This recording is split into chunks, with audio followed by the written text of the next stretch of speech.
지금 신규주들 아무리 봐도 고점에 들어가기가 힘든 상황까지 와버렸습니다. 단타로 들어간다 하더라도 손절 못하고서 잠깐 멍 때리게 된다면 한 방에 10%가 날아갈 수 있는 상황이라서 손절에 자신이 없다면 단타도 힘든 상황이며 고점에 매수해서 주식 보유는 말할 것도 없습니다. 일단 지금 중요한 것은 단체로 움직이는 것부터 사그라든 다음에 따로따로 움직일 때 많이 안 오른 상태에서 추세가 좋은 종목 또는 많이 쉬어준 자리에서 추세가 꺾이지 않은 종목들 위주로 계획을 세우는 게 훨씬 더 좋을 것 같습니다. 자, 이번에 신규주들이 초대박이 났습니다. 인생 역전 기회가 찾아온 것인데 진짜 초대박 돈 벌 수 있는 기회는 주식시장에서 많이 찾아옵니다.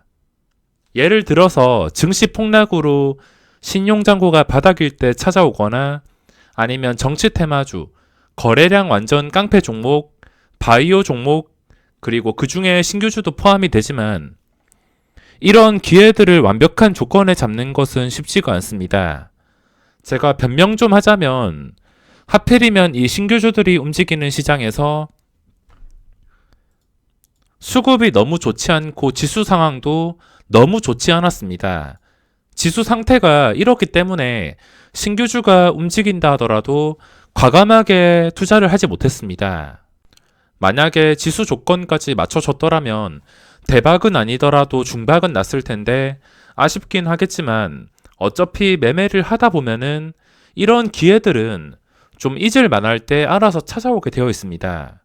신규주도 주기적으로 이런 상황이 찾아오지만 저는 이렇게 상승률이 높은 신규주들은 처음 봤습니다.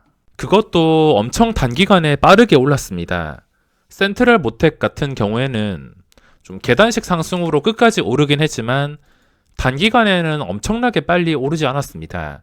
이때 점상이 나오긴 했지만 그 뒤로 쉬어가는 자리 그리고 또 쉬어가는 자리 이런 식으로 상승이 나왔지만 박셀바이오 같은 경우에는 그냥 점상도 아니고 주가가 바닥에서 몇 배까지 그냥 아무렇지 않게 끝까지 올라갔습니다. 이 주기가 다음 대박이 언제일진 모르겠지만 상황은 항상 비슷합니다.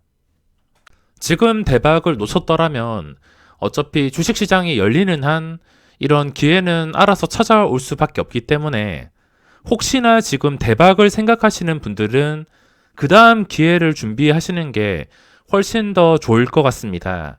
괜히 무리해서 지금 10만원까지 간 이 박셀바이오를 고점에서 잡아서 보유하는 게 아니라 좀 한 몇 개월이 걸린다 하더라도 뭐 길게는 1년, 2년이 걸린다 하더라도 그 다음 기회를 준비하는 게 맞다고 생각합니다. 저 같은 경우에는 전업 투자자이고 자녀도 있다 보니까 리스크가 큰 매매는 할 수가 없습니다. 최대한 확실한 자리에서만 들어가서 매매를 해서 한순간 대박보다는 그냥 꾸준히 수익을 쌓아가는 재미로 주식을 하고 있습니다. 만약에 제가 혼자 살고 가족이 없다면 과감하게 기회 오는 거 몰빵해서 대박을 노려볼 수도 있겠는데 지금은 그게 쉽지가 않습니다. 자, 그러면 신규주 하나씩 분석해 보겠습니다.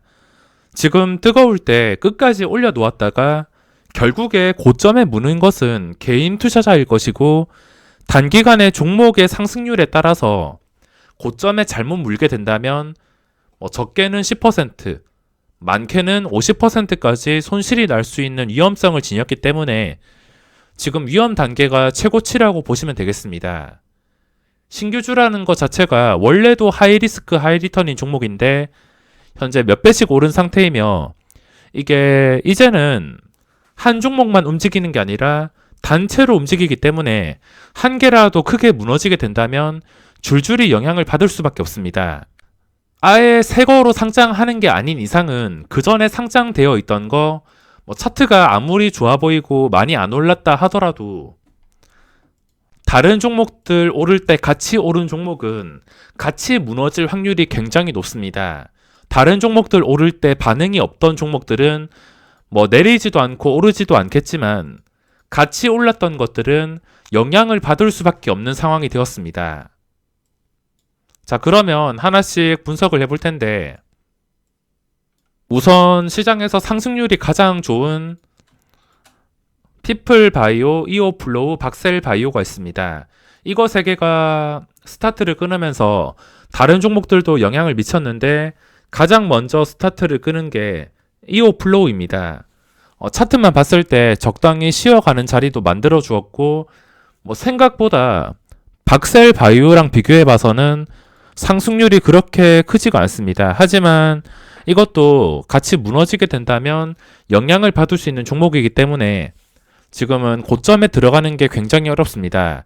다른 종목들도 상황들이 전부 다 비슷한데 혹시나 박셀바이오가 잘못돼서 여기서 상한가가 한 방 더 나온다 하더라도 이상할 게 없으며 하한가가 나온다 하더라도 이상할 게 없습니다.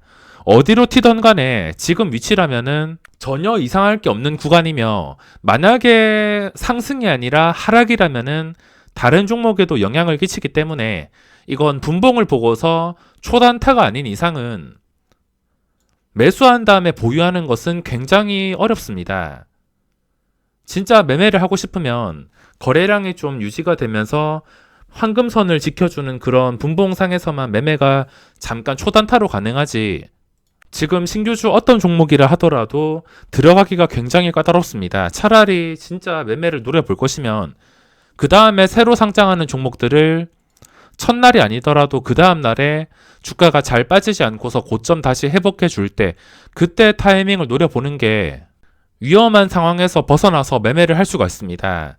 첫날에 무조건 들어가서 소룩스처럼 상한가에 마감을 한다면은 이것보다 좋은 상황이 없겠지만, 첫날에 매매 안 하더라도 올라오는 종목들은 항상 올라오기 때문에 첫날에 하락한다 하더라도 상관없습니다. 그리고 앞으로 상장하는 종목들 정말 중요한 점이 무엇이냐면, 소룩스처럼 그 전에 급등했던 종목들이 폭락이 나온다 하더라도 영향을 받지 않아야 됩니다. 만약에 똑같이 영향을 받게 된다면 새로 상장하는 것들도 주의를 해야겠지만, 영향을 받지 않는다면 적당한 가격에서 시작하는 신규주들은 당연히 시장에 관심을 받을 수밖에 없습니다. 소록스 같은 경우에는 2배 뻥튀기 된 다음에 상한가에서 마감했습니다. 이런 상황을 제가 몇 년 동안 한 번도 본 적이 없는데 이런 상황을 처음 봤습니다. 어떤 상황이냐면, 공모가 10,000원에서 2배 뻥튀기인 20,000원에 시작을 한 다음에, 이게 VI가 걸렸을 때 보통 다른 종목 같은 경우에는 VI가 풀렸을 때 20%부터 시작을 하거나 빅히트처럼 상한가에서 시작하는 경우가 있습니다. 빅히트도 첫날에 점상 2배 시작하고 나서, 그리고 VI가 걸린 다음에 처음 체결되었던 가격이 점상입니다. 30%, 35만 1,000원부터 시작을 해서 이런 식으로 폭락이 나왔습니다. 하지만 소룩스 같은 경우에는 1분봉으로 보더라도 보시다시피 VI가 풀렸을 때 5% 정도에서 시작한 걸로 기록되어 있습니다. 다른 종목 같은 경우에는 20%, 30% 이런 자리에서 시작을 했을 텐데, 이거는 다르게 좀 낮게 시작을 한 점이 이렇게 상한가로 마감할 수 있게 된 것 같습니다. 이 종목을 대응하기에는 변동성에 대해서도 더 기대해 볼 수 있겠지만 당연히 하이리스크는 변함이 없습니다. 물론 다른 종목들 최근에 좀 많이 오른 것들보다는 확실히 유리한 자리에 있는 게, 다른 종목이 폭락한다 하더라도 영향을 직격탄으로 받지 않으며 혼자서 변동성이 나올 수 있기 때문에 다른 종목보다는 좀 유리한 상태입니다. 위드텍 상한가 2방, 그리고 양봉을 잡아먹는 음봉, 시간의 거래에서 상승. 매매 계획에는 없습니다. 센코도 마찬가지 많이 올랐기 때문에 급하게 시간의 거래까지 8%나 올랐습니다. 하지만 매매할 생각은 없습니다. 바이브 컴퍼니도 이게 단체로 움직이지 않고서 이 종목 단독으로 신규주가 지금 테마로 움직이지 않고 잠잠한 상태에서 이 종목만 이렇게 움직였더라면 이건 당연히 매수 타이밍이 될 수 있는데, 그게 아니라 단체로 움직였기 때문에 들어갈 계획은 없습니다. 박셀바이오도 마찬가지. 이오플로우, 피플바이오 다 마찬가지입니다. 라닉스도 이렇게 고점 뚫어주니까 엄청난 시세가 나왔습니다. 신규주가 고점만 제대로 뚫어준다면 또 어디까지 상승이 나올지 모르며 라닉스가 상장 초기 고점 이 근처까지 오더니 10,000원 뚫어주고 나서 이렇게 40%의 시세가 나왔습니다. 지금은 거래량도 없고 딱히 매매 신호가 보이지 않아서 접근이 어렵지만 지금 황금선 올라온 자리 좀 오랜 시간 동안 유지해주고 주가가 10,000원 위에서 안정을 찾게 된다면 그때는 다시 생각해 볼 수 있을 것 같습니다. 미코바이오메드 아직까지는 매매할 틈이 없으며 빅히트도 정말 까다로운 종목이며 이거 호가창 보고 있으면 진짜 숨이 막힐 정도입니다. 목요일 시장처럼 작정하고 거래량 끌어서 이런 식으로 올려준다면 쉽게 오르는데 이런 구간이 아니라면 정말 숨이 막힐 정도로 거래가 되기 때문에 이것도 접근이 쉽지가 않습니다. 거래량이 제대로 붙지 않는다면 한호가만 올라도 매도가 나오면서 이거 수수료 세금 챙기기도 힘들기 때문에 매매는 힘들 것 같습니다. 넥스틴 거래량이 너무 적어서 이건 들어가기가 어렵겠습니다. 원방테크도 거래량이 적은 종목인데 캔들까지 안 좋게 나왔고 아직까지 특별한 신호는 없습니다. 비나텍은 움직이지 않았으며 BBC 후발주로 움직이긴 했지만 팜스도 마찬가지. 이건 당연히 메인 종목보다는 인기가 없고 변동성 그리고 거래량까지 부족하기 때문에 접근할 계획은 없습니다. 그리고 앞타머 사이언스가 주목을 받았는데 보시다시피 거래대금이 꽤나 크게 나왔습니다. 거래대금 상위를 보더라도 코스닥에서 3위, 피플바이오, 우리기술투자, 피플바이오를 제외한다면은 신규주 중에서 가장 많이 나왔습니다. 이거 역시 단독으로 움직였더라면 차트가 굉장히 이쁜 편인데 전체적으로 움직였기 때문에 당장의 계획은 없습니다. 카카오 게임즈도 마찬가지 계획이 없으며 P&K 피부 임상센터, 임상연구센터 이것도 계획에는 없습니다. 그리고 IDP 거래량이 부족한 상태에서 특별히 의미가 없기 때문에 매매할 계획은 없으며 셀레믹스도 마찬가지. 이것도 같이 올랐는데 최근 캔들을 읽기가 어렵습니다. 너무 급하게 오른 면도 있고 계획을 잡기가 어렵습니다. 한 개씩 다 올려본다 하더라도 신규주가 강하긴 하지만 상장한 지 오래된 종목들은 그렇게 매력 있는 종목을 찾기가 어렵습니다. 그 전에 정말 강했던 신테카 바이오는 아예 반응이 없는 상태며 상장한 지 시간이 좀 흐른 종목들은 신규주에서 완전히 제외가 된 상황입니다.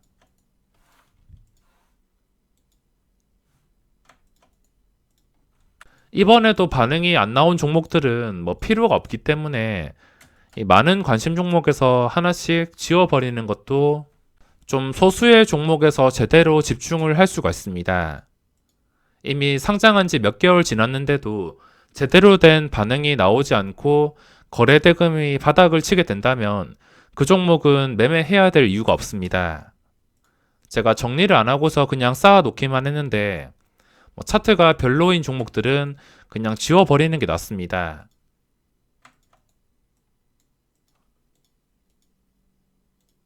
이미 메인 종목들은 많이 오른 상태며 뒤따라서 들어가기도 부담되고 단타치기에도 분봉 잘 잡아서 초단타 치면 가능해야 하겠지만 이걸 손절 못하게 된다면 또 순식간에 무너지는 구간에서 손도 못 쓰고 그대로 당할 수가 있습니다. 소록스가 그나마 월요일 시장에서도 주목을 받을 텐데 이건 도저히 자신이 없습니다. 2배 뻥튀기 된 다음에 상한가에서 마감. 거래대금은 꽤나 많이 나왔는데 시초가가 낮게 시작을 해서 어째 되었든 시초가 중심으로 움직이긴 하겠지만 만약에 높게 떠버린다면 매매할 자신은 없습니다.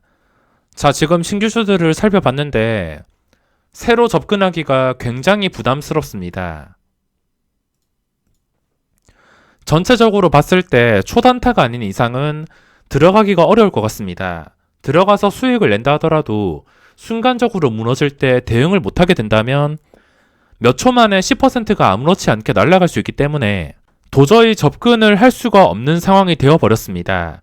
이렇게 된다면 다음 주기를 기다려야 될 것 같은데 이런 테마를 이루어서 초대박이 나는 기회는 적게는 6개월에서 많게는 1년 이상 기다릴 수도 있겠지만 또 저번에 박셀바이오처럼 신호가 잡히게 된다면 꾸준히 리뷰해 드리도록 하겠습니다.